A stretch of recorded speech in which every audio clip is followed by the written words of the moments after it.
So combustion is a type of oxidation reaction. Oxidation is kapag ang CH bonds turn into CO bonds. So in the case of carbon, ang fully oxidized state niya ay CO2. So in oxidation of alkanes, we have partial oxidations, which we can see here, in which hindi lahat ng bonds ng carbon ay bonded to oxygen. So these are not considered combustion, but it's part of oxidation reactions. Okay? So in every combustion reaction of an alkane, it reacts with an oxygen molecule, O2, to form CO2 and H2O. We're given an example ng formula ng combustion. So, ginagamit tong formula na to know how many moles of O2 ang kailangan to combust a certain alkane. So, let's try to prove this. Not that we have to, but just so that we have a better understanding kung bakit siya naging ganito. So, let's try it out for the combustion of methane. So, sulat ko lang yung alkane, which is methane. And we need oxygen to form CO2 and H2O.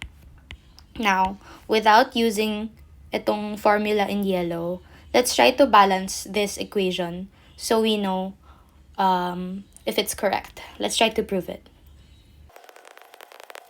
Okay, so ito na yung balanced equation. We can see na equal na lahat ng atoms on both sides. Let's try to test out this formula up here.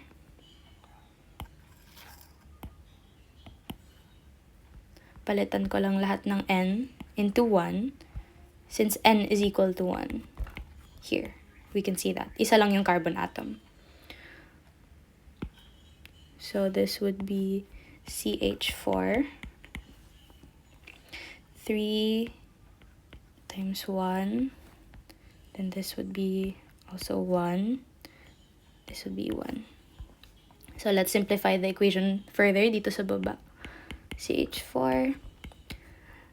3 times 1 is 3 plus 1 is 4.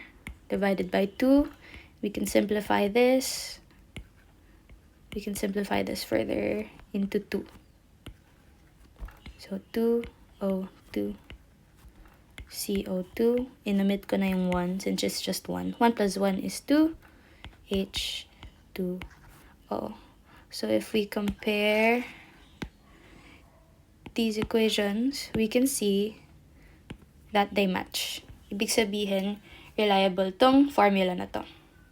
So let's try it out with other alkanes. Let's try heptane. C7 16. There we go. So using the formula, 3 times n, which is 7, plus 1 divided by 2. This would give us 21 plus 1, 22. Divided by 2, 11.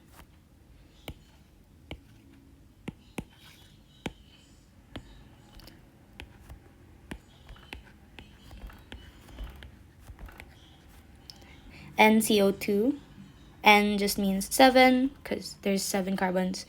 CO2 plus N plus 1. 7 plus 1, 8 H2O. So we know that to combust heptane, we need 11 moles of oxygen. On page 58, my question then about which compounds are more oxidized. So for that, we can follow this guide in which carbon-hydrogen bonds are counted as -1, carbon-oxygen bonds are counted as +1 or +1, and then carbon-carbon bonds are counted as 0. Okay, so let's try it out. In methanol, we have 1, 2, 3 CH bonds, so -1. 3 times -1, -3. And then we have 1 CO bond. So CO is counted as a +1. plus 1. Negative 3 plus 1 is negative 2. Let's compare it with formaldehyde, in which there are 2 CH bonds and 2 O bonds, CO bonds. So 2 times negative 1 and 2 plus 1. Negative 2, positive 2, they cancel each other out. So it's 0. If we look at the number line,